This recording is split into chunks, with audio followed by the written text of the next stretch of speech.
Buenas tardes. Les damos la más cordial bienvenida a la presentación del documento técnico El sector del gas natural, algunas propuestas para el desarrollo de la industria nacional.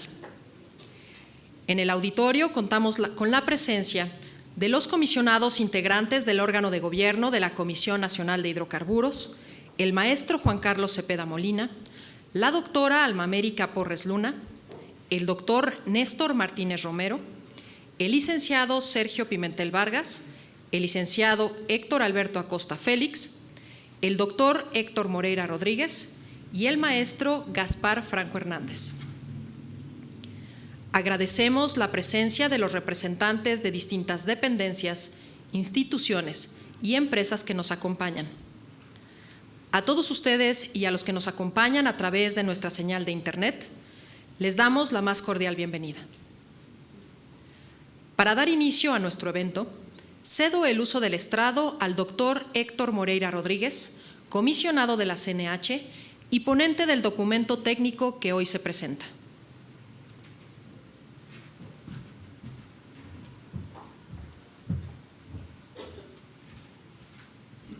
Pues muy buenas tardes a todos. Es un placer tenerlos aquí en la CNH. Muchas gracias por su tiempo, muchas gracias por su atención. Y además quisiera aprovechar la ocasión para agradecer también a Pemex y a CENER el que nos hayan apoyado abriéndonos sus bases de datos que nos sirvieron para la elaboración de este documento técnico. En la elaboración de este documento participaron muchísimas gentes de CNH que pusieron su tiempo, su esfuerzo y que ahora vamos a pasar aquí la prueba con ustedes.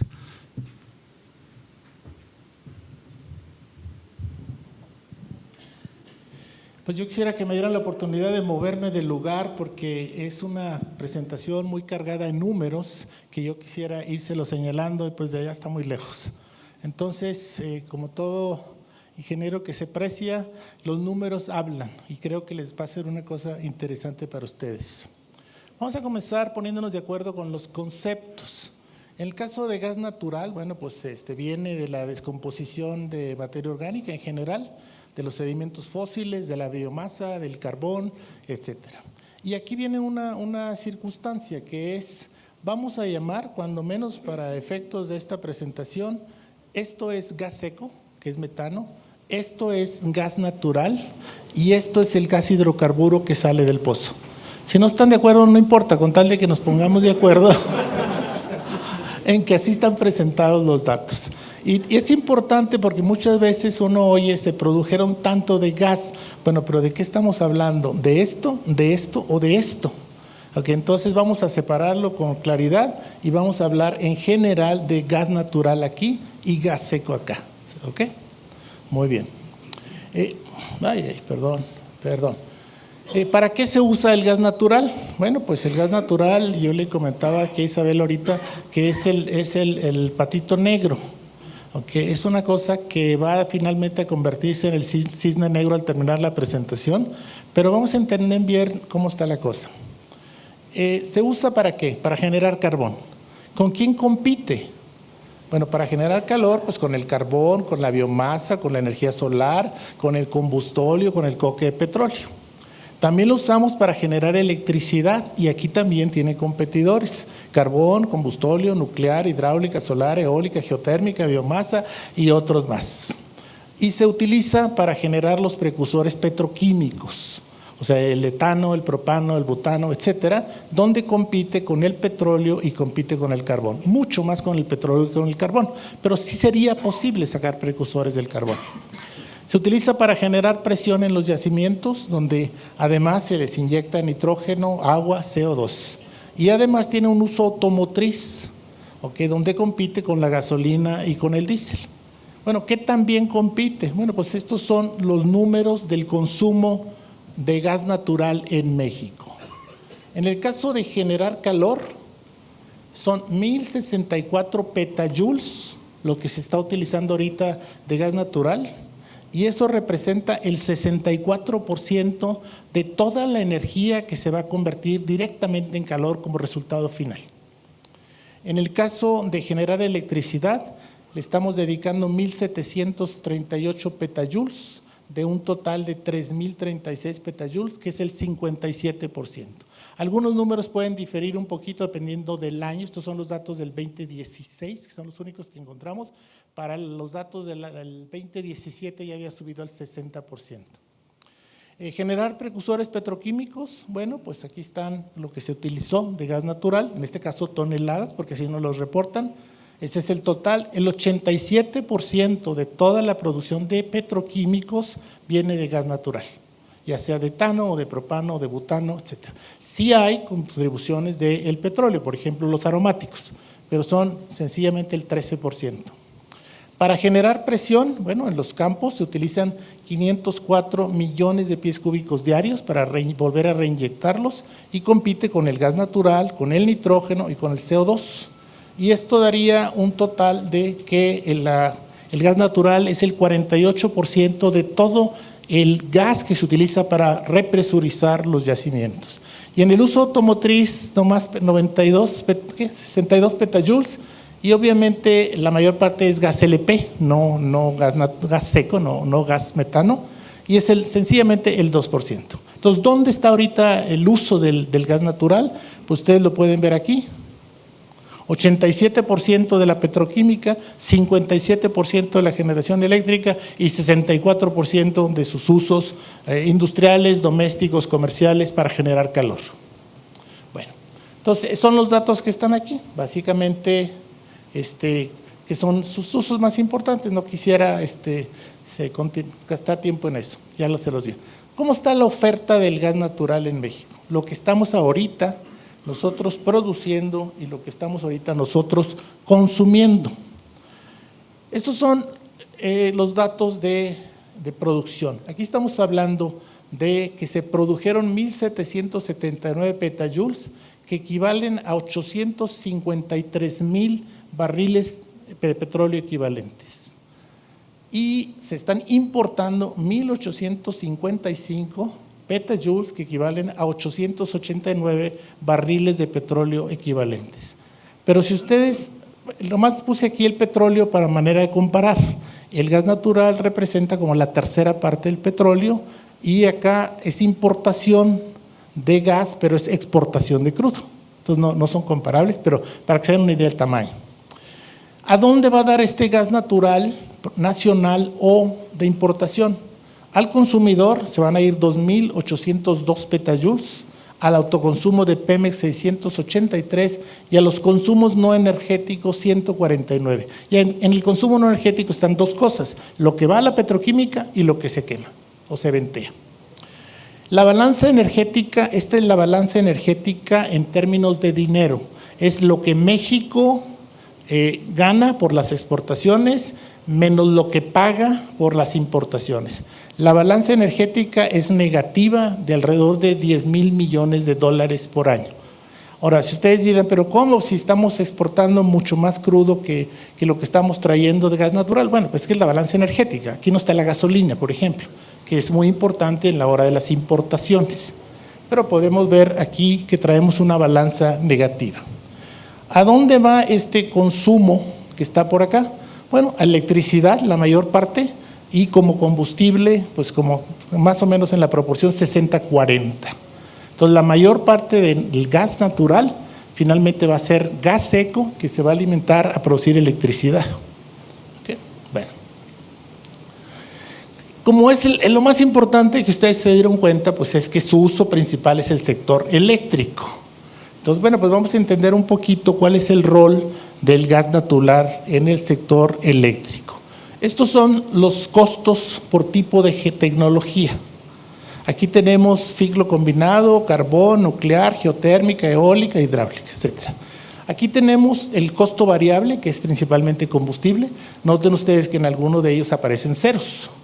Este es el costo de producción. En el costo de producción, bueno, es lo que me cuesta a mí producir la energía, dólares por kilowatt hora.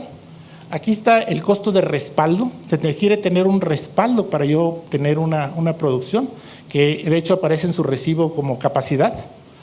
¿Okay? Este es el costo de transmisión y este es el costo total. Si ustedes ven esto, se van a dar cuenta que el ciclo combinado que está aquí es la manera más barata de producir electricidad al consumidor. Y que acá en el costo de producción pues está compitiendo ya con solar, eólica, hidráulica, y lo más barato es geotermia. ¿Okay? Entonces, sin embargo, hay otra cosa que tenemos que ver, no nada más cuánto cuesta ahorita, sino cuánto va a costar en el futuro. En primer lugar, la parte que podemos llamar de aspecto ambiental. Pues aquí tenemos la parte, no sé, eólica, solar con cero. Son 0 kilogramos de CO2 producidos por megawatt hora. En cambio, el ciclo combinado tiene 200, el carbón 500 y este casi 400. Entonces, tenemos nosotros los que tienen bajo impacto y los que tienen menos impacto. ¿Okay? Entonces, aquí serían los 0, los poco y los mucho. ¿Okay? Y además tendríamos que ver una cosa que es muy importante, que es cómo se está moviendo la eficiencia. Entonces, lo primero que tenemos que ver aquí es que las renovables se están moviendo muy rápido. La generación solar, los costos de la generación solar van bajando muy rápido, han tenido un avance muy, muy significativo. Más el solar que el eólico también, pero el solar ha avanzado más en términos de eficiencia. La parte de generación usando energías renovables, especialmente la solar, pues está incrementando mucho en su eficiencia y por lo tanto en su producción. Sin embargo, todavía ahorita no representa más que alrededor del 4% del total. Entonces, aún si se doblara o se cuatriplicara, no sería tan significativo. En el caso del gas natural, vemos que hay dos temas. El primer tema es el tema de la eficiencia de uso, donde ha habido un mejoramiento, pero no muy significativo. Lo que ha habido un gran incremento de eficiencia es en la producción del gas natural de los yacimientos no convencionales. Realmente el shale es como la historia de, no sé qué, de un gran cambio tecnológico. Ayer nos comentaba que la eficiencia de producción de shale se ha incrementado 300% en los últimos 5 años. O sea, la cantidad de gas que le puede sacar a un pozo, y el costo del pozo también se ha caído. Hace 5 años el petróleo tenía que estar a 70, 80 dólares para competir, ahorita tiene que estar a 20. Entonces, es importante. Y por otro lado, las cadenas productivas se están mejorando mucho en el sector de generación eléctrica. Entonces, en realidad vemos un escenario bastante positivo que nos va a llevar a esto. En primer lugar, primera conclusión, yo creo que al final van a ganar las renovables. ¿Okay? Pero sin embargo, ahorita tienen un límite, que es que no ha resuelto el problema de almacenamiento eficiente ni el problema de estabilidad de redes. Entonces, hay un límite al cual pudiera aspirar una nación en cuanto a la composición de las renovables en este momento. Y obviamente ahí ya depende de nación con nación. Si estuviéramos hablando de Noruega, pues ellos tienen hidráulica, que es renovable, pero tienen un chorro de fuentes de hidráulica. Sin embargo, ahorita todavía hoy por hoy el gas natural es el combustible más barato. Entonces nos estamos moviendo a un sistema dual de generación eléctrica, gas natural, renovables, donde van a estar las dos. Es un periodo de transición, todo el mundo habla del gas de transición, pero acuérdense que las transiciones aquí duran 40 años, o sea que no nos va a tocar, bueno, a mí no me va a tocar ver el fin de la transición, ¿verdad? Pero podemos ver qué está pasando año con año, podemos ver lo rápido que se está moviendo solar, podemos ver lo rápido que se está moviendo los no convencionales, etcétera. ¿Cómo se ve el futuro del gas natural en México? Bueno, pues vamos a plantear varios escenarios. ¿Qué pasa si repetimos lo que habíamos estado haciendo? Bueno, pues el crecimiento del PIB a 2.3, el crecimiento anual de la producción de petróleo negativa, el crecimiento de gas negativo, el crecimiento del parque vehicular muy alto y los autos eléctricos muy despacito. Eso es lo que nos está pasando ahorita. Por otra parte, no estamos todavía, la generación sigue siendo a partir de gas seco y va a ir disminuyendo hacia el año 2030. Okay. Si así es, ¿cómo se va a ver nuestro análisis? Pues en primer lugar nos damos cuenta de esto. Okay. Se nos va a caer, si no hacemos algo, la producción petrolera y por lo tanto las exportaciones. Y además, el caso del gas natural, se nos va a caer la producción nacional de gas natural, vamos a tener que subir las importaciones. Ese es el escenario inercial. ¿Okay? ¿A dónde va a ir a dar? Bueno, pues aquí está electricidad, combustible al consumidor. Pero yo quisiera que notaran esto ya. El 82% de los requerimientos de gas natural que provienen de importaciones. Y si lo viéramos, para el 2030 estaríamos dependiendo del 94%. ¿Okay? Si no, esto no está tan, ¿cómo se llama? Tan exagerado. ¿Sí? Ahora, aquí tenemos que hablar otra vez, dos diferentes. Este es gas natural y esto es gas seco. Okay. Es el 84, el 82 del gas natural o el 94 del gas seco. Acuérdense que los norteamericanos nada más nos venden gas seco. Ellos ya le quitaron los precursores petroquímicos para su propia industria petroquímica. ¿Qué pasa si tomamos el escenario CENER, el escenario que ha publicado CENER como su escenario intermedio? Es lo que CENER ha publicado.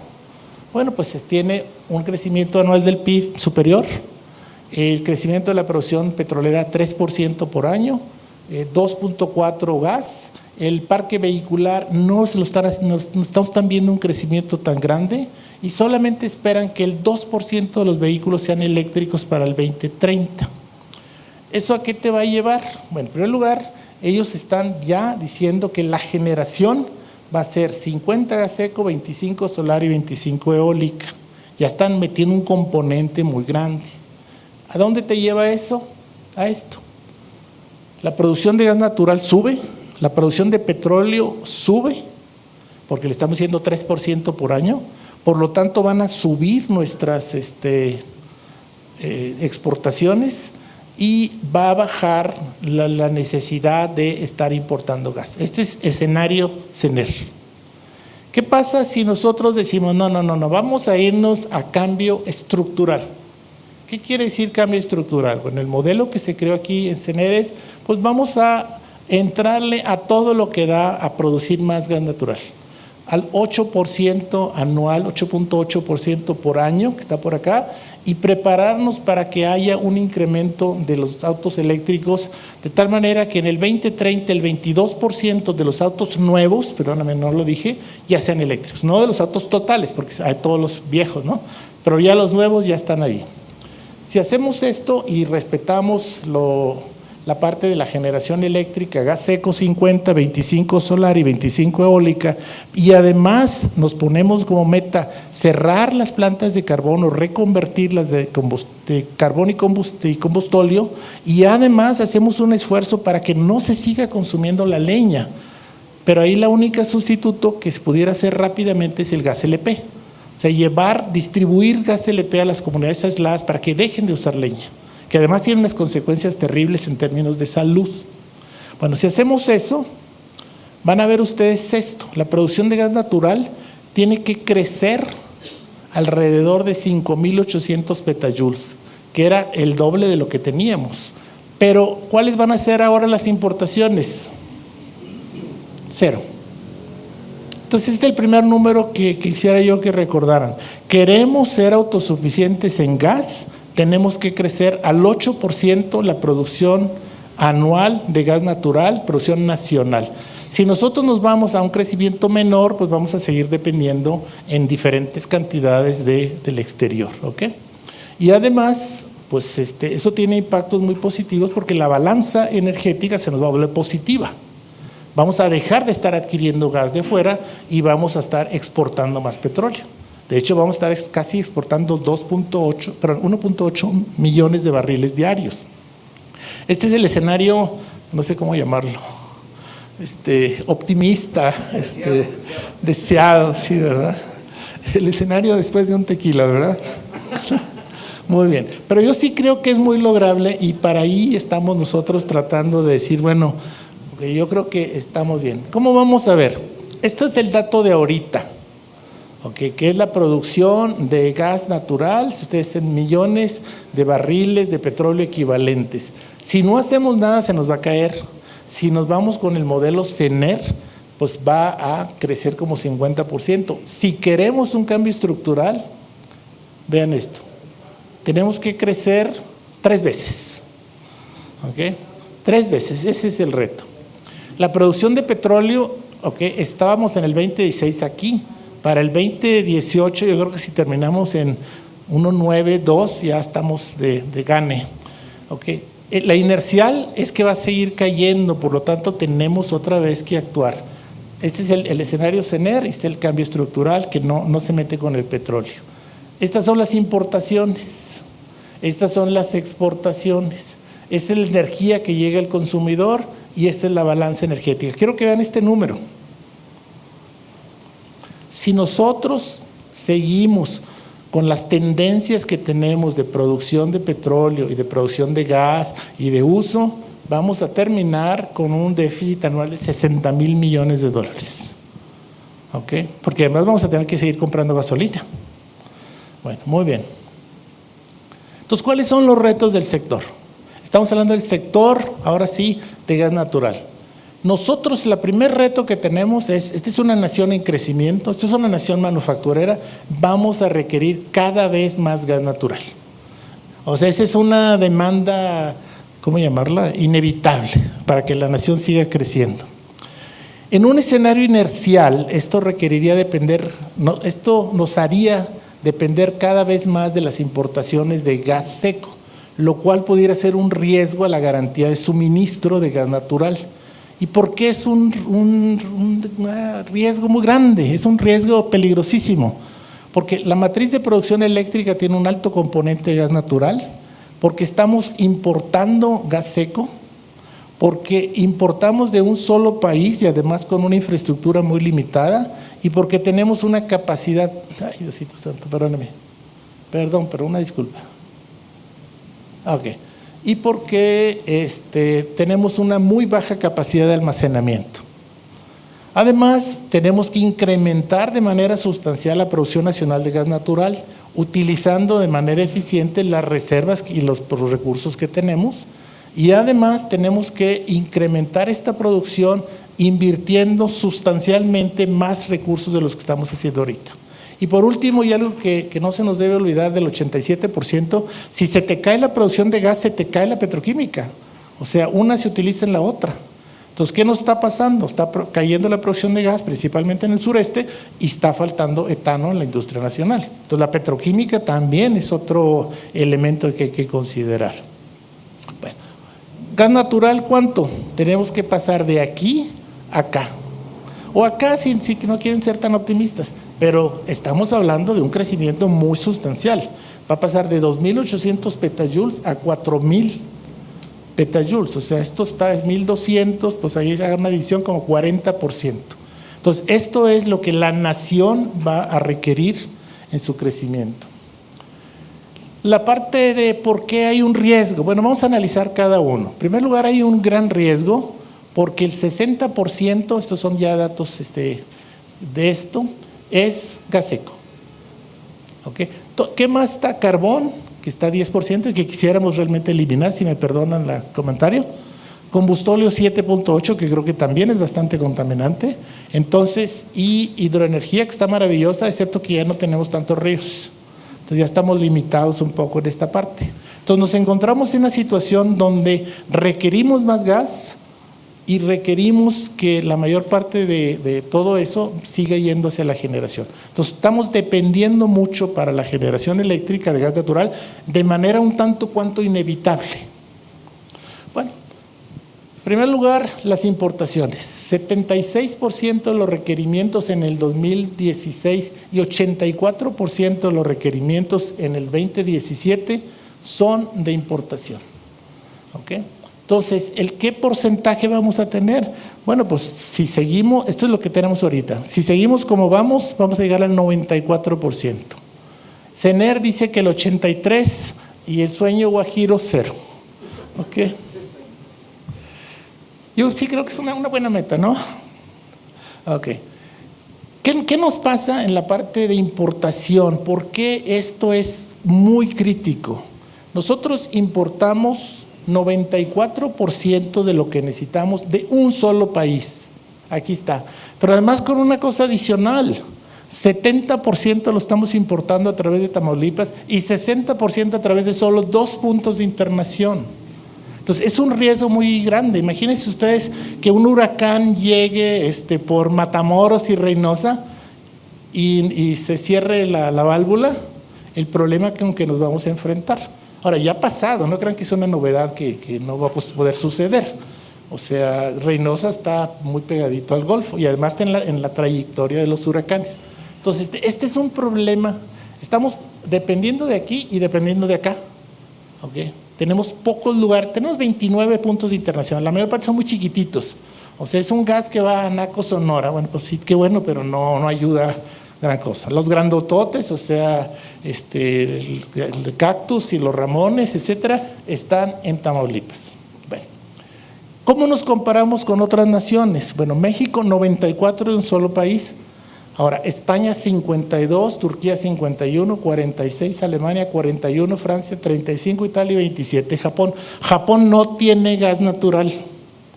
Todo es de importación, pero han cuidado que no sea de un solo país. Le compran a Qatar y le compran a Australia y le compran a Malasia, etcétera. Han evitado la superdependencia. Muy bien. La capacidad. Si yo tuviera un problema, yo le requiero una capacidad para aguantar ese problema, por la razón que ustedes quieran y gusten. Bueno, Holanda tiene 150 días de su consumo almacenado. Holanda no tiene gas natural, más que muy poquito del Mar del Norte. Alemania tiene 100 días, Italia 92, Canadá 85, Estados Unidos tiene 65 días, tiene 2 meses de gas guardadito por si algo pasa. Nosotros tenemos 2 días, ¿okay? Y no necesariamente siempre disponibles, ¿okay? Entonces sí tenemos un problema dependemos de él para la industria y para la electricidad, pero dependemos de un solo, digamos, proveedor y además de 2 lugares de importación y además no tenemos nada guardadito. Entonces, sí hay un riesgo, como estarán ustedes de acuerdo conmigo de que sí tenemos un riesgo en esta situación. Bueno, el otro reto que tenemos es el que les habíamos dicho. Tenemos que incrementar de manera sustancial la producción de gas natural. El hecho para depender menos, y vamos a suponer que no queremos llegar al 100, sino más al 50, esto es la producción de gas natural de los últimos años. Aquí está 2014, 2015, 2016, 2017, 2018. ¿Ok? Entonces, sí es un foco rojo. Bueno, espero. Ok. Sin embargo, la situación es muy especial, es muy, no sé cómo llamarla, paradójica, porque nosotros somos una nación con enormes recursos gaseros. Esto es los recursos y reservas que tiene la nación. Estas son las reservas 1P, 2P, 3P, y estos son los recursos prospectivos convencionales y no convencionales. Si ustedes ven estos números, oye, espérame tantito, tienes tú en total de recursos aquí prospectivos, pues tienes como 210 y por acá de reservas tienes 30. Tenemos muchas reservas y tenemos muchos recursos prospectivos de gas natural. Okay, la pregunta es, oye, ¿y por qué no los estamos explotando? ¿Por qué nos estamos convirtiendo en dependientes cuando el primer campo de gas está a 30 kilómetros de Monterrey? Okay, entonces, algo tenemos que mejorar y enfrentar, ¿verdad? ¿Dónde están estos recursos? Mira, todo depende de qué estemos hablando. Si estamos hablando de las reservas, digamos 3P por aquí, sureste, Tampico, Misantla. Pero si estamos hablando de los recursos prospectivos, oye, pues aquí el que gana es Golfo de México y Burgos. Y si estamos hablando de no convencionales, del gas de lutitas, están aquí. ¿Okay? Ahora, si ustedes vieran todos los recursos prospectivos, pues deberíamos estar viendo a Burgos y a Sabinas, Burro Picachos. ¿Okay? Ahí están nuestros recursos prospectivos, ahí está nuestra gran cosa. ¿Cómo se compara esto con Estados Unidos? Pues sí le damos la batalla. O sea, sí le damos la batalla. No tenemos tanto como ellos, pero tampoco tenemos la misma población. Entonces, en términos de recursos por habitante, nosotros tenemos más recursos gaseros que ellos. Bueno. Entonces, México tiene abundantes reservas y recursos prospectivos de gas natural. 65% de los recursos prospectivos de gas natural son no convencionales. Nosotros, Estados Unidos, que es nuestro vecino acá, ha sido muy exitoso para desarrollarlo. Ahorita la mitad de todo el petróleo de Estados Unidos, 5 millones de barriles por día y 40 miles de millones de pies cúbicos de gas natural, los están sacando de los no convencionales. Estados Unidos es ya la nación número 1 en producción petrolera y la mitad de toda la producción la están sacando de los recursos no convencionales. ¿En dónde están nuestras reservas no convencionales? Bueno, pues sureste convencional, Tampico, Misantla, Burgos, etcétera. Pero muy interesante que es que estamos teniendo mucho gas aquí de lo no convencional en Burgos y en Sabinas Burro-Picachos. Y es muy interesante porque si ustedes ven el mapa, Eagle Ford, pues esta es la continuación de Eagle Ford. O sea, es el mismo tipo ¿cómo se llama?, de estructuras. Y además tenemos una gran ventaja, que ellos ya tienen la cadena de producción, ¿cómo se llaman? Las empresas que se dedican como empresas de servicio ahí. Entonces nosotros estamos en una paradoja de convirtiéndonos en una nación importadora cuando somos una nación que deberíamos ser productora. Y quizás hasta exportadora, ya soñando como otra vez. Okay. Muy bien. Ok, aquí está. ¿Dónde está todo esto? Esta es la zona interesante. Esta ya sabemos que sureste, aquí ya sabemos muchas cosas, aquí le hemos dedicado mucho esfuerzo muy exitoso. De aquí está saliendo el gas, de aquí está saliendo el petróleo, pero tenemos que preguntarnos esto también. Esto es el escenario que se hizo aquí en CNH, que hizo aquí el presidente Yadamelia. ¿Cuánto dinero se va a requerir? Y no estamos hablando de dinero público, estamos hablando de inversión total, pública, privada, etcétera. Para poder nosotros llegar a ese escenario, ni siquiera es el bonito, ese es el escenario CENER, vamos a requerir que vaya aumentando la inversión de 13,000 millones por año hasta 32,000 millones por año. ¿Okay? Son inversiones serias, son inversiones muy grandes, pero la mayor parte de ellas, espero yo, no es sin dinero público. ¿Okay? Pero pues esa es una decisión de política pública. No, lo técnico es, ¿quieres hacer que una nación que tenga suficiente gas, que no dependa tanto del exterior? Bueno, pues esto es los cálculos de lo que se va a requerir para esto. El otro tema que yo no quisiera dejar de tocar es el tema petroquímica. ¿Okay? La petroquímica viene de el etano, el propano, el butano y un poquito menos del metano. ¿En dónde están esos?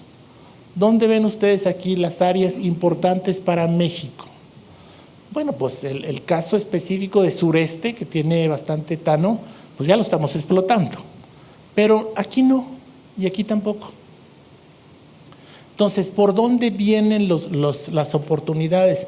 Pues yo creo que vienen por acá para el gas y vienen por acá para la petroquímica. Y acá, bueno, pues a continuar todo lo que ya estábamos haciendo con más capital, con más inversiones, con más tecnología. Muy bien. Nosotros nos metimos en todo esto, ese no es el diagnóstico, ¿ok? Hacer un estudio, ahora sí, bueno, ¿y qué pudiéramos nosotros sugerir, proponer como un elemento de discusión de la comunidad académica, de la comunidad empresarial, de PEMES, de CENER, para resolver esta dinámica que nosotros estamos viendo? Por un lado nos apasiona, por otro lado nos atemoriza y por otro lado nos ilusiona, porque sí hay una solución. O sea, como dicen, hay una frase que se usa mucho que dice, nada es problema si se puede resolver con dinero. ¿Ok? Con mucho dinero. Ok, nosotros empezamos a estudiar todo esto y sacamos este documento. Y obviamente nosotros pensamos que es parte de nuestro rol en la CNH. Nosotros somos un organismo regulador de las actividades de exploración y extracción, somos el representante del Estado en los contratos de exploración y extracción de producción y utilidades compartidas, pero también somos el asesor técnico en materia de hidrocarburos para el Estado mexicano. Y como todos los asesores, pues podemos asesorar. Si nos van a hacer caso o no, pues ya depende de los que tienen la capacidad y la autoridad para hacerlo. Bueno, entonces, ¿qué hicimos? Hicimos, en primer lugar, juntar toda la información numérica para el sector, hicimos análisis de escenarios, hicimos los retos y las propuestas para el desarrollo. Bueno, ¿qué hicimos en toda esta cosa? Bueno, pues fíjese, el gas natural en el contexto global, ¿cómo está a nivel mundial? ¿Qué está pasando? ¿Cuáles son las razones ambientales, tecnológicas, etcétera? ¿Cómo está el mercado mexicano? Que ya se los presenté a ustedes. ¿Okay?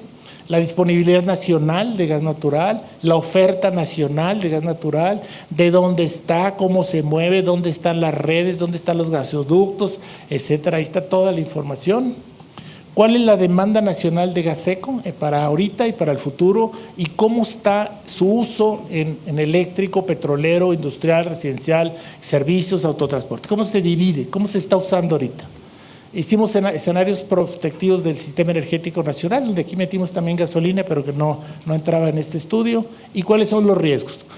Ya vieron ustedes, estamos identificando un riesgo, el riesgo de ¿cómo se llama?, de dependencia con, no sé cómo llamarla, con una problemática de internación. El marco jurídico, de cómo estaban los antecedentes, cuál es el marco legal que queda. Y por último, propuestas que se pueden empezar a discutir, que son estas.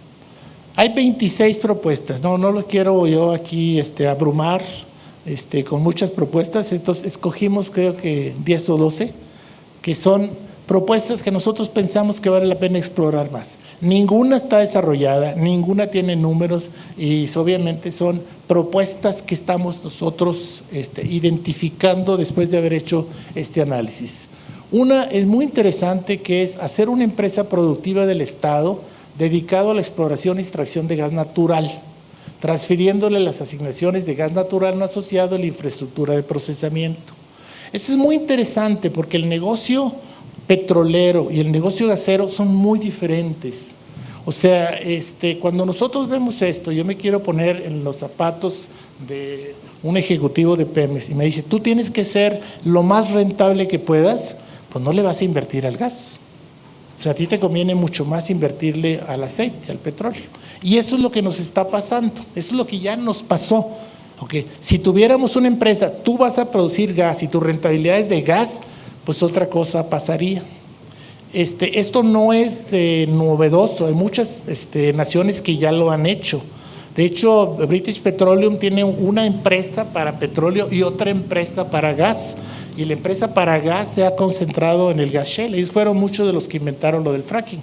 Entonces, esto es una empresa productiva del Estado, pero diferente. ¿Cuál es la palabra? Con otra cultura. O sea, el negocio de no convencional, pues bien diferente. Estamos hablando de cosas muy, muy diferentes. Entonces, vamos a conservar aquí otra vez la propiedad estatal, pero en dos empresas diferentes. La otra es la parte de asignaciones a través de agruparlas y hacer asociaciones estratégicas para la empresa productiva del Estado, que es una estrategia que ya anunció Pemex, es una estrategia que ya está llevando a cabo Pemex. Tenemos que reestructurar el régimen fiscal e incluir incentivos para apoyar el desarrollo de proyectos de gas natural. Esto tampoco no es ninguna novedad. Si ustedes leen los estudios que se han hecho sobre Permian, que es el sector que está aquí arriba de Chihuahua, se van a dar cuenta que hubo una estrategia fiscal. ¿Okay? Y en esa estrategia fiscal se permitió deducibilidad inmediata, se permitieron muchas cosas para que se desarrollara los proyectos de gas natural. O sea, no podemos tratar gas y petróleo a la misma manera, con la misma mentalidad fiscal. Son dos negocios diferentes para el que opera y para el que regula. Y tenemos que fortalecer los incentivos a la recuperación secundaria y mejorada. Esto es muy interesante. Ayer estábamos en una comida aquí con el comisionado con BP y nos decían que una cosa que se dieron cuenta, así como que se sacaron la lotería, es que cuando perforabas un pozo de shale, subía la producción y luego bajaba. Dice, lo que de repente nos dimos cuenta que cuando había bajado como el 25-30%, seguía. Dice, no hay ningún pozo de shale que se haya cerrado, todos siguen produciendo. Entonces necesitamos ayudarles otra vez a la parte de recuperación secundaria y mejorada. Tenemos que desarrollar los almacenamientos, ya sea subterráneos o superficiales. O sea, una nación no puede tener cero almacenaje, porque cualquier cosita te puede desestabilizar. Que nosotros queremos implantar un programa integral para promover la producción de gas natural en yacimientos no convencionales. Los yacimientos no convencionales, como vieron ustedes, pues son 2/3 partes de las reservas de la nación. Y obviamente, pues es una tecnología que ahora sí ya es una tecnología no nomás probada, sino una tecnología que ha probado ser muy exitosa. Tenemos que empezar a trabajar en modelos internacionales, por ejemplo, que las empresas productivas, ya sea del Estado o las privadas, puedan hacer contratos a largo plazo con los principales usuarios. O sea, Pemex y CFE, o una empresa no sé cuál será con Abengoa, de tal manera que puedas estabilizar los precios a largo plazo y financiar. Tenemos que promover la formación de hubs o nodos de distribución para que el gas natural pueda ser comercializado con facilidad, que ahorita no tenemos. Y de hecho el primer hub debería ser en Monterrey, que es donde se juntan más canales de entrada y de salida. Tenemos que apoyar a la industria petroquímica. La industria petroquímica ha venido cayendo en parte porque se ha venido cayendo la producción de gas. Entonces tenemos que pensar el gas también con una visión de industria petroquímica. La industria petroquímica, no sé si ustedes conocen el dato, es la industria que más empleos crea en una carrera productiva, porque no solamente producen etileno, sino producen polietileno y producen plásticos y producen mangueras y producen pues todo lo que ustedes están viendo aquí. Luego tenemos que incluir más áreas de exploración y extracción que vayan hacia gas natural. Esto nosotros lo pensamos, estábamos ya haciéndolo en la ronda 3, ¿no? Okay. Y por último, tenemos que consolidar la cadena de suministro del contenido nacional. Aquí ya tenemos un proyecto, estamos colaborando aquí con la doctora Solosóchil, para identificar cómo están las cadenas de productivo, cómo está la tecnología y cómo están las empresas que pueden ser, digamos, empresas proveedoras para incrementar el contenido nacional. El contenido nacional pues tiene que ser otra vez estructurado y favorecido. Entonces, yo quisiera terminar con esta reflexión. A veces se nos olvida un poquito y yo quisiera así recalcarlos. Somos una nación manufacturera y exportadora. Si ustedes agarran cuáles son las naciones donde manufactura es un porcentaje mayor del PIB, les van a salir Corea, China y México. ¿Cuáles son las naciones que más exportan como porcentaje de su PIB? Alemania, Corea, China y México. Nosotros estamos en las ligas mayores aquí. O sea, compárenos con Brasil, por ejemplo. Ni es una nación manufacturera ni es una nación exportadora. O sea, en porcentaje nosotros estamos a un nivel, digamos, más avanzado. Nosotros tenemos los recursos petroleros, aceite y gas, que nos dan una ventaja competitiva enorme en la nueva realidad, y el subsector hidrocarburos es clave. Si yo no los convencí, pues me voy a tener que aventar del 5º piso, porque el subsector hidrocarburos es clave para la vida nacional, el gas es clave, el petróleo es clave. Y por lo tanto es una nación donde el futuro energético es clave para su desarrollo. No se nos puede olvidar el futuro energético en ningún momento. Quiero mostrarles a ustedes aquí la liga donde estamos. Es la primera división a nivel mundial. Estas son las naciones del 1 al 12 por orden de PIB. Aquí está. ¿Okay? Entonces aquí está China, ahora sí es la nación que tiene un PIB mayor de todos. Estados Unidos, la India, Japón, Alemania, Rusia, Indonesia, Brasil, Reino Unido, Francia, Italia, México. Somos la nación que tiene la economía número 12.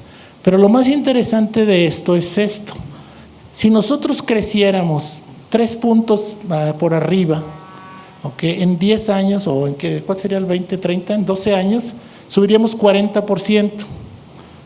Súmale ustedes estos y estaríamos acá. Ese es el reto nacional. O sea, estamos en las ligas mayores, pero queremos estar en las ligas super mayores. ¿Okay? Ese es el reto nacional y esa es la oportunidad nacional. Entonces, bueno, pues quisiera terminar dándoles muchas gracias por su atención. El documento está a disposición de todos. Aquí les ponemos la liga. Les van a dar un papelito donde está la liga para que no se les olvide. No pensamos que nosotros tenemos toda la razón y que tenemos todos los datos. Les agradeceríamos mucho si ustedes nos dijeran, ese dato está equivocado o esa interpretación no está bien hecha o sería mejor hacer esto. Yo creo que lo que nosotros queremos es propiciar una reflexión nacional sobre algo tan importante como el gas natural. El gas natural, ya se me olvidó, no lo mencioné, para el 2030 va a ser del mismo tamaño que el petróleo. Entonces es el patito negro que se va a convertir en el cisne grande. ¿Ok? Bueno, pues muchísimas gracias.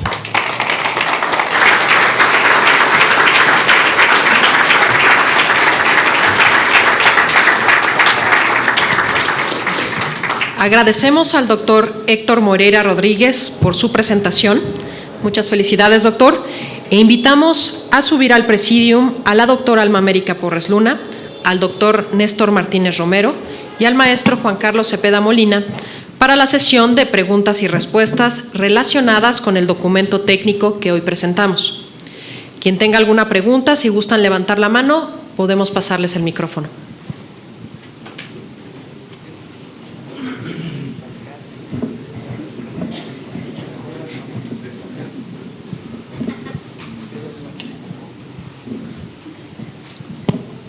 Muy bien, muchas gracias. Iniciamos la sesión de preguntas y respuestas. ¿Alguien quiere iniciar? Por acá, por favor, adelante. Buenas noches, muchas gracias por esta excelente presentación, comisionados. Daniel Rodríguez de Platz. Tengo más preguntas que oportunidades probablemente, pero ¿cómo ven ustedes la situación para el mar, la producción de gas natural en las aguas profundas de México? Creo que es muy interesante ver qué va a pasar en el futuro, especialmente considerando lo que ya está pasando en Brasil, ¿no? Hay una gran producción de petróleo, pero también gas natural, y no tienen cómo evacuarlo. Y no sé si en México ya hemos visto que este va a ser un problema en el que nos tenemos que enfrentar. ¿Quién de mis colegas se anima a contestar primero? Si me permiten. Por favor. Creo que lo primero que hay que tener en mente es que esto es un negocio. Estamos hablando del negocio o la industria petrolera. Entonces, lo que se tiene que plantear primero es que tiene que ser rentable la extracción. Si vamos a costa afuera, es más caro el perforar los pozos, el hacer la infraestructura para poder acercar todo ese gas, como dice Daniel, evacuarlo hacia los lugares de consumo. Entonces, bueno, definitivamente en el tiempo tenemos que ver desarrollos de tecnologías que permitan bajar los costos. Eso lo hemos visto, por ejemplo, con los no convencionales en Estados Unidos. Y lo comentaba el doctor Moreira hace rato. Ahora la producción inicial de los pozos en Estados Unidos de no convencionales de shale, de lutitas, se han incrementado en 200% y han disminuido los tiempos de declinación. Entonces, bueno, ¿qué es lo que va a suceder con aguas profundas o aguas someras en el sentido de que vayan incrementando la producción? Va a depender de la rentabilidad, pero la rentabilidad también tiene que ver con cuestiones no solamente de tecnología, tiene que ver con cuestiones financieras y hasta con cuestiones de impuestos. Entonces, una de las propuestas también es revisar esta parte fiscal para de alguna forma incentivar que haya ese tipo de producción. Quizá para complementar un poco, y bueno, aquí está el ingeniero Escalera, muchos de los proyectos que se han iniciado en aguas profundas a nivel exploratorio han tenido que ser, o sea, que fueron descubrimientos en principio por petróleos mexicanos. Yo estaba contando ahorita de los que fueron exitosos, tengo aquí 14, que descubrieron reserva en aguas profundas. Cuando menos hay 14 que tuvieron que bajarse a lo que se llaman recursos contingentes. Cuando menos tengo aquí que hubo a nivel del cinturón plegado perdido, hubo 1, 2, 3, 4, 5 que encontraron gas, o sea, gas húmedo o gas seco, y que o sea, encontraron hidrocarburo, pero ahorita están considerados como recursos contingentes. Y en la parte de lo que son cordilleras mexicanas y cuencas salinas, tenemos 1, 2, 3, 4, 5, 6, 7, 8, 9 más, que igualmente ahorita están considerados como recursos contingentes, y precisamente esto se debe a que por el momento no han sido viables económicamente por el precio del gas. Entonces, al momento de que la viabilidad del proyecto se haga, o el precio del gas pueda ser un poco mayor y que pueda ser un proyecto viable económicamente, se podrían llevar estos datos que ya se tienen considerados a reservas y se incrementarían la viabilidad técnica de todos estos proyectos que ya han sido descubiertos por Petróleos Mexicanos y todos estos son de aguas profundas nada más, ¿eh? Creo que vale la pena comentar que de alguna forma el enfoque de la respuesta es gas, pero realmente el gas también viene con el aceite, hay gas asociado y no asociado. Entonces, en la medida que haya más producción de aceite, pues va a haber más producción de gas en este sentido. La mayoría son gas húmedo. Doctor. Quisiera hacer un comentario con respecto a las comparaciones. Yo a veces he oído las comparaciones, decir, es que Estados Unidos está produciendo gas a 2.80 dólares por millón de BTUs. Para que tú compitas tienes que estar en el mismo número. Y digo, pero ¿por qué nos inventamos esa restricción? En realidad el costo de competencia es el costo que una planta eléctrica en, ¿qué les gusta? Tampico, está pagando realmente por su gas, que viene siendo lo que cuesta allá en Henry Hub, más el transporte, más lo que le cuesta cuando vienen las emergencias y te van a cobrar el gas a 10 dólares porque viene de gas natural licuado. Es el precio real que estás pagando. Entonces, si ese número es 5 dólares, pues quiere decir que un yacimiento a 5 dólares te cuesta lo mismo y deberíamos pagarlo a 5 dólares, según mi humilde opinión. Totalmente. Ingeniero Escalera, por favor.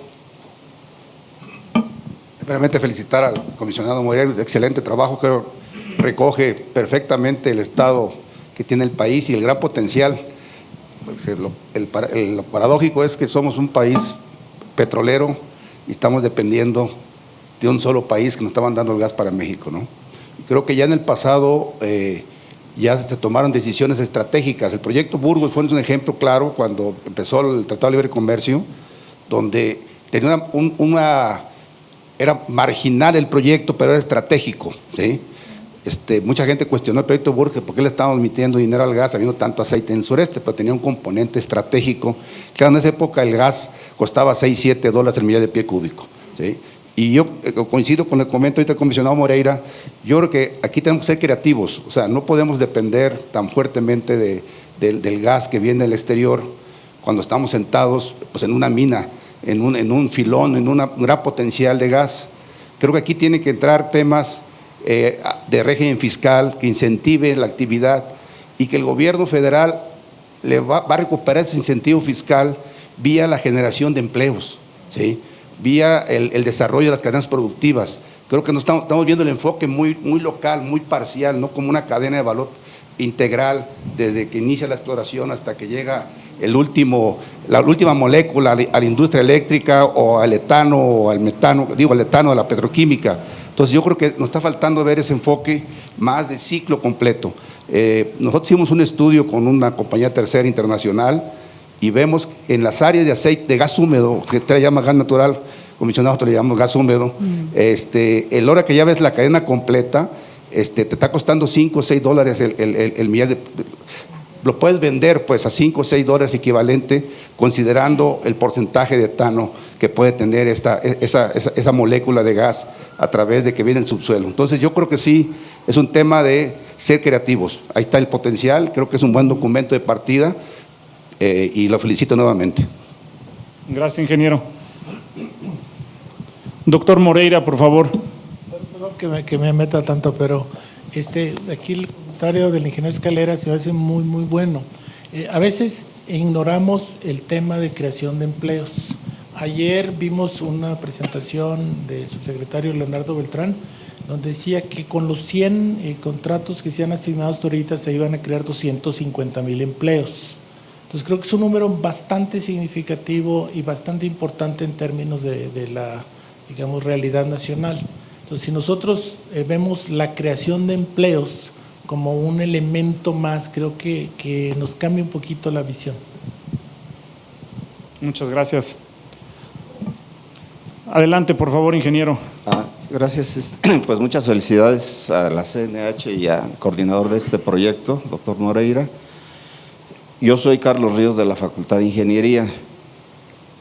Una preocupación primero, no como miembro de la UNAM, sino como ciudadano, es que no veo yo que se mencione la racionalización del consumo ni de energéticos ni de agua. Y creo que ahí tenemos un área importante de oportunidad, porque llevamos un patrón de consumo. Yo veo tantos carros, a pesar de la producción petrolera, que no tenemos de hace 10 años, ¿verdad?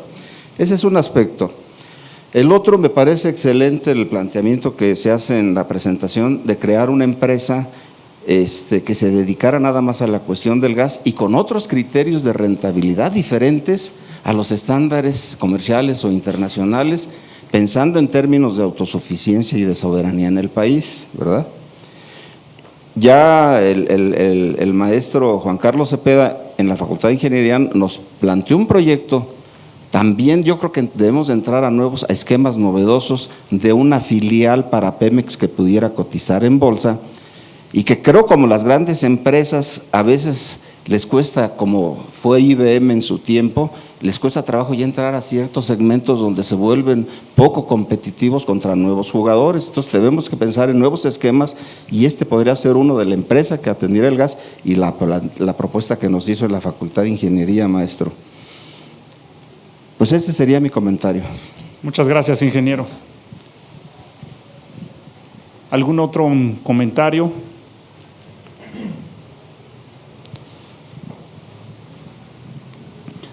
Queridos ponentes, ustedes, doctor Moreira, aquí, ingeniero, por favor.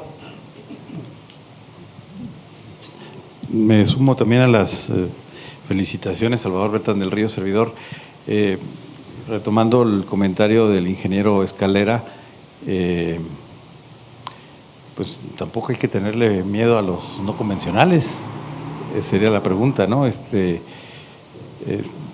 El potencial está ahí, justo en mi estado, al sur de la frontera de Texas. Pues habría que entrarle, pero en serio, la propuesta que ha hecho el comisionado presidente también de buscar recursos acuíferos distintos de los que ya existen, incluso es un reto pues interesante que tiene que ver también con el comentario que hacía el representante de la Facultad de Ingeniería ahorita. No sé si se pudiera ahondar un poquito más sobre eso. Sí, claro, don Salvador.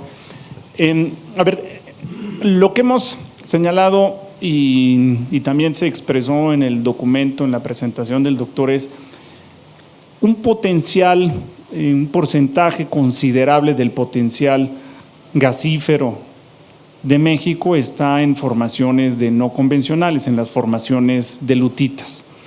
Esto ofrece la ventaja que está en tierra, ¿no? Hablábamos ahorita, Daniel preguntaba sobre aguas profundas, está en tierra, va a tener menores costos que aguas profundas, y hay distintas zonas, tanto en la formación Burgos, en el norte del país, en las estructuras que se extienden del Eagle Ford a México, como en la cuenca Tampico-Misantla, hay gas asociado.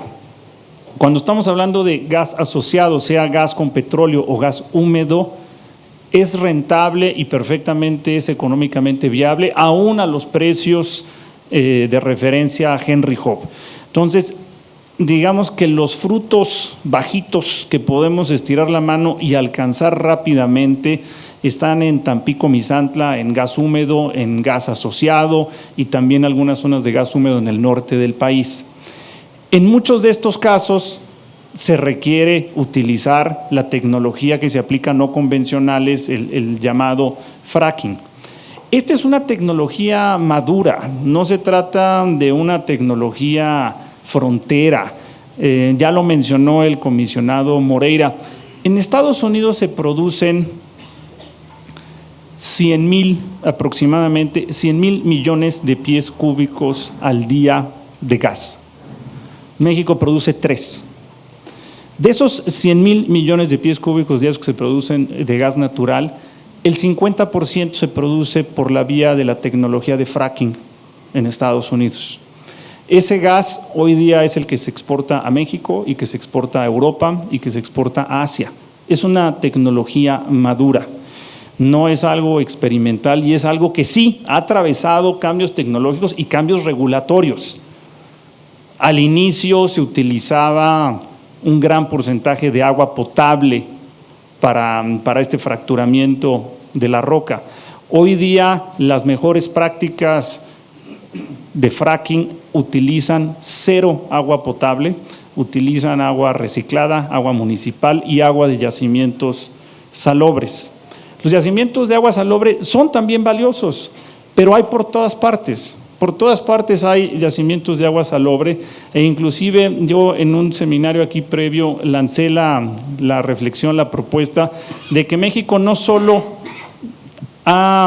cuenta ya con regulación de punta, pero podríamos ser inclusive más agresivos estableciendo el requerimiento a los operadores que identifiquen sus propios yacimientos de agua salobre. Por supuesto, nunca utilizarían agua potable como restricción, pero inclusive podemos lanzar el reto de, será agua salobre, agua reciclada, agua municipal, pero inclusive el reto de encuentra el acuífero, porque es relativamente fácil y tenemos mucha información.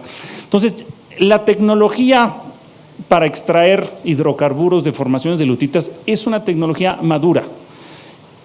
Hoy la energía eléctrica en México, el 60%, ya lo decía el comisionado Moreira, el 60% de la energía eléctrica del país se genera con gas natural y buena parte de eso viene de la tecnología del fracking que importamos de Estados Unidos y es algo que podemos hacer en México, generando el empleo en México y dándole a México seguridad energética. Don Daniel. Una pregunta y un comentario. Creo que tal vez aquí el comisionado Pimentel nos pueda ayudar más. Esta es parte de mi comentario. No me acuerdo muy bien pues, la legalidad, pero según lo que entiendo, los estados pueden poner leyes para el sector energético en el upstream si renuncian a una parte de sus ingresos, ¿no? Creo que sería muy interesante ver al tema de Brasil, donde los estados se han opuesto mucho al fracking. Entonces es importante comenzar con el pie derecho y creo que México lo ha hecho. Se ha tomado muy bien el tiempo para que Conagua, ASEA, la CNH tengan toda la reglamentación. Pero también es un tema muy preocupante para la sociedad. Y creo que el proyecto piloto de pozos transparentes pudiese ser una oportunidad muy interesante para México, ¿no? Hacer los primeros pozos de fracking, que haya monitoreo, que cualquier persona pueda entrar en 24 horas y ver cuántas emisiones hay, contaminación, empleo, para que muestre que la empresa es decir, la industria petrolera en México es 100% transparente. Creo que eso es una cuestión muy interesante. Mi pregunta es sobre el tema del upstream, del midstream. El comisionado Moreira dijo que el gas entra nada más por 2 puntos de internación, aproximadamente el 60%. Pero ahorita el país está atravesando una gran expansión de ductos. Estamos viendo el ducto marino, el sistema de Guadalajara, estamos viendo que está entrando el gas por Sonora y Sinaloa. También en Monterrey se acaba de hacer uno con Howard Energy Partners. Entonces, esa dependencia en 2 puntos está cambiando. Entonces, ¿deberíamos seguir tan preocupados de la importación? Porque se está diversificando y va a seguir diversificándose en el futuro. Además de eso, en el Permian se está pagando, los productores están pagando a otra gente para que agarre el gas, hay precios negativos. Entonces, ¿tiene sentido que busquemos aquí producir gas cuando los gringos, los estadounidenses quisieran pagarnos para tomar su gas? Es decir, yo regreso al final al tema de la conveniencia económica con el componente también que tenemos que sopesar de seguridad energética, pero antes le dejo la palabra al comisionado Pimentel. Así es. Buenas tardes. El marco constitucional y legal actual reserva la materia de hidrocarburos al ámbito federal, de manera que no tienen ahora los estados ninguna atribución para legislar en esa materia, como está, insisto, actualmente el marco constitucional y legal. Una respuesta, creo que cortita. Perdón, adelante, yo nada más quisiera este asunto del fracking. El fracking no es una tecnología nueva, es una tecnología madura que se usa tanto en convencionales como en no convencionales. Y la verdad, probar el fracking es algo que se ha probado, pues yo creo que hace más de 50 años en México, ¿no? Y el asunto es, la gran diferencia es si se hace masivo o no se hace masivo, ¿no? O sea, es la única diferencia en cuanto a la parte de los no convencionales, pero el decir, por ejemplo, cuando se hace un pozo en no convencionales, sería exactamente igual de hacerlo en convencional, como se ha hecho hace 50 años. O sea, para un poco de información en general, hay que decirlo que el fracking en México se ha hecho y se ha hecho en todo el mundo desde hace más de 50 años. O sea, no es una tecnología nueva, sino que la gran diferencia es cuando se hace de manera masiva. O sea, y no se prueba esa tecnología en México, sino que pues cuando se hacen los pozos exploratorios, pues es como si estuviéramos haciendo un pozo convencional, ¿no? Gracias, doctora. El comisionado, el doctor Néstor, y luego posteriormente el comisionado Acosta. Creo que es importante tener en cuenta que hay que ganar la confianza a la gente, lo que le llamamos la licencia social. En Estados Unidos la producción de no convencionales sigue subiendo, y sigue subiendo en un ritmo muy acelerado. Estados Unidos es el país que ha incrementado más fuertemente su producción a nivel mundial en los últimos años, meses.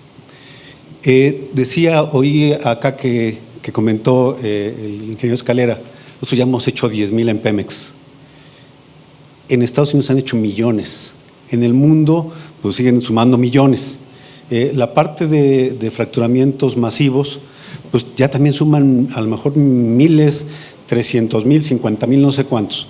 Pero la gente no entiende este tipo de cifras, sino de alguna forma se le hace ver. Entonces yo creo que las cosas no hay que hacerlas por la fuerza, decir, bueno, pues esto funciona y así tiene que ser.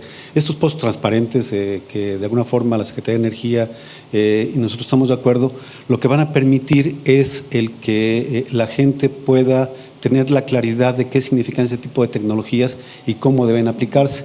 Porque también es claro que si la tecnología no es bien aplicada, pues puede dañar, ¿no? Y eso hay que estar muy claro que las autoridades tienen que darle un seguimiento. Ahora, este crecimiento en Estados Unidos tiene que ver con los costos que tienen ellos. Ellos tienen ya todas las cadenas de valor para todos los insumos, pero también tienen una gran infraestructura. Y eso nosotros todavía no lo tenemos. Entonces, seguramente lo que tiene que suceder es que hay que dar algunos incentivos, ¿no?, a las empresas que empiecen a operar los no convencionales de tal forma que generemos el valor necesario para que más adelante la rentabilidad también vaya incrementándose. Porque no es lo mismo, aunque sean las más formaciones, el perforar algo en Estados Unidos que hacerlo en México. Es muy diferente. Necesitamos generar toda esa posibilidad de cadena de suministros, los recursos humanos, y de tal forma que esto pueda convertirse más adelante en una buena posibilidad para dejar de depender tanto en gas. Pero lo importante aquí creo que es el planteamiento de que lo tenemos que hacer en una forma rentable para el que lo va a hacer. No podemos tener costos arriba de lo que podemos obtener. Y creo que entonces aquí también lo que hay que plantear es no ver el gas como un producto de venta, sino el utilizar el gas para generar como productores electricidad, fertilizantes, petroquímica. Eso hace una cadena de mucho mayor valor. Gracias. Comisionado Acosta. Bueno, yo creo que foros como este, me parece que estamos convencidos precisamente de la necesidad de explotar los recursos no convencionales.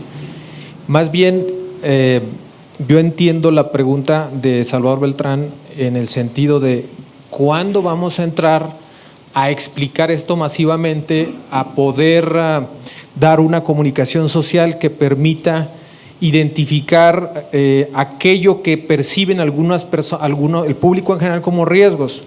porque cuando nos encontramos en foros que no son eminentemente energéticos y en los que estamos explicando la reforma energética, cuando utilizamos la palabra fracking, hay un estremecimiento prácticamente de muchos de los oyentes por el estigma que tiene ya la expresión y la tecnología. Entonces yo creo que nosotros teniendo ya una licitación, la 3.3, que es de no convencionales, donde tenemos un Estado que está muy proactivo promocionando su éxito, yo creo que falta a la par una política energética que sin duda tiene que ser encabezada por la Secretaría de Energía para explicar cuáles son los beneficios y el potencial que se tiene en esta materia. Porque parece que en la marcha estamos tratando de explicarlo cuando este debe ser un trabajo anterior para cuando se emite una licitación y que ésta no tenga la fuerza de aquellas organizaciones que teniendo un gran poder de comunicación en la sociedad civil, pues pueden sembrar estas dudas respecto de las cuales personajes como los que estamos aquí en este foro, pues estamos convencidos que no la tiene, pero el problema más bien está hacia afuera. Entonces, los esfuerzos que se requieren hacer son de política energética a nivel global y de campañas masivas de comunicación para entender el potencial que tenemos y que la tecnología no es una tecnología, como decía la doctora, una tecnología nueva ni que implique pues los riesgos que se han maximizado. Gracias. Pero mire, ya estando aquí se lo vamos a dar al comisionado Franco, pero antes el doctor Moreira, por favor. La reflexión que yo tengo es que la nueva situación de las redes sociales y de todo eso nos ha llevado a las medias verdades. Y creo que ahí es muy importante regresarnos a probar las aseveraciones. ¿Okay? Entonces, si agarramos el caso de fracking, ¿qué se dice de fracking? La primera es que causa temblores. ¿Sí? Perfecto. ¿Es cierto o no es cierto? Bueno, la respuesta es sí es cierto. Sin embargo, si nosotros lo comparamos con otras actividades humanas, pues la actividad humana que más temblores causa es la irrigación, donde sacas el agua del subsuelo y riegas. Eso te produce pequeños temblores. Luego sigue en segundo lugar las presas. Tú tienes un área muy grande que te pesa mucho el agua, eso hace una compresión hacia abajo y te produce pequeños temblores. ¿Okay? El fracking es un poquito así, tú alteras el subsuelo y te puede producir pequeños temblores. Entonces sí produce pequeños temblores, pero yo no he visto a nadie que proponga que dejemos de irrigar los campos o que vaciemos las presas. Entonces sí es cierto, pero no es cierto. Ahora, de todos los temblores que ha habido registrados de fracking, no ha habido ninguno que suba de 3. Bueno, ¿cuántos temblores creen ustedes que suceden en la Ciudad de México de 2 y de 3 por año? 300. Okay. Entonces, pues otra vez, son temblores que nadie se da cuenta. Sí se registran, sí una máquina puede registrar que hubo un temblor. Nunca ha habido un temblor producto del fracking o de las presas que sea de 7 o de 6 o de 5. Entonces tenemos que decir, esta es lo que se dice, esta es la verdad.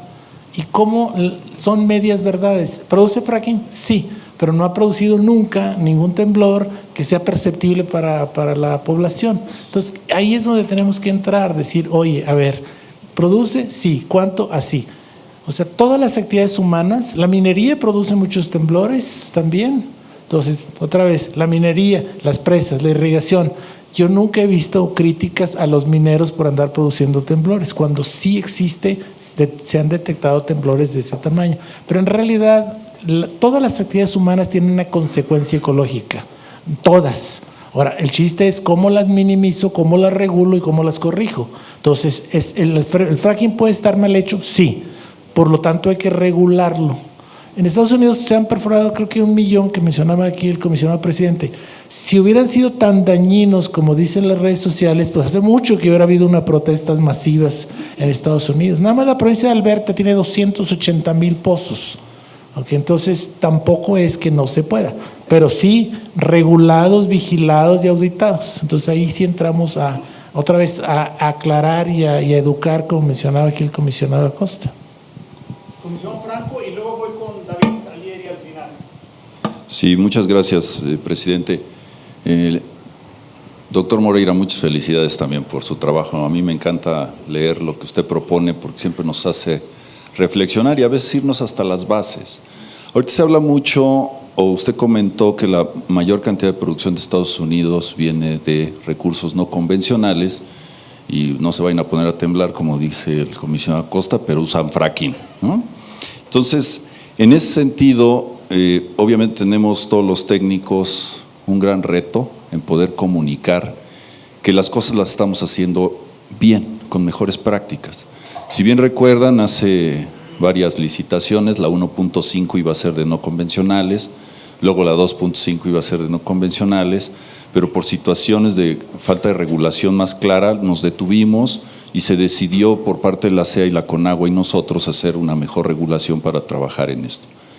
Y tenemos un reto pues en comunicar que lo estamos haciendo bien, sobre todo cuando competimos con personas de opinión social más famosas que nosotros y que pareciera que ellos se dedicaron ya 20 años o 30 años estudiando el fracking a diferencia de nosotros. Entonces tenemos un reto muy fuerte con ellos.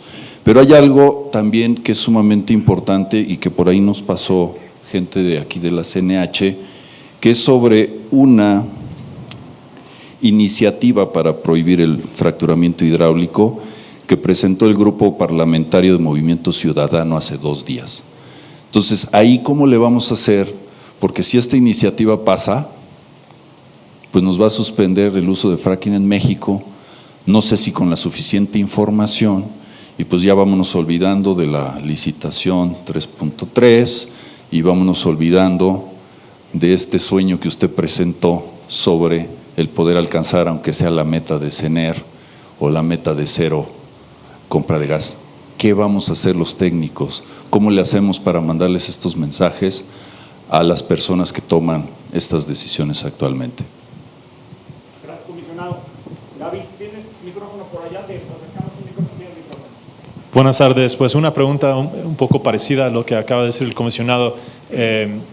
Un poco más de un mes, creo que fines de julio, el presidente electo en una conferencia de prensa dijo, bueno, respondiendo a una pregunta sobre los posibles riesgos del fracking, dijo lo siguiente: no vamos a usar ese método ya para extraer petróleo. ¿Eso es un obstáculo decisivo, por lo menos unos años, o cómo lo ven esa declaración? Bueno, David, ese es el rol, la responsabilidad de la Comisión Nacional de Hidrocarburos. Por ley somos los asesores del Ejecutivo, por ley somos los asesores del presidente electo, de la secretaria de Energía, por ley somos los asesores del gobierno federal en materia de exploración y producción. Entonces, a ellos, al presidente, a la Secretaría de Energía les corresponde tomar las decisiones. A nosotros lo que nos corresponde, David, es darles toda la información técnica y el mejor consejo. Entonces, pues nosotros vamos a cumplir esa responsabilidad, presentar información como la que hoy presentó el comisionado Moreira, mostrar los riesgos, los beneficios, los controles, la regulación que tenemos ya lista para que el presidente y la futura secretaria también tomen la decisión. La decisión es de ellos como hacedores de política energética. A lo que nosotros nos toca es darles la mejor información y de la mano de muchos expertos como los que están aquí. Ingeniero, por favor. Perdón, y regreso con el doctor Gómez.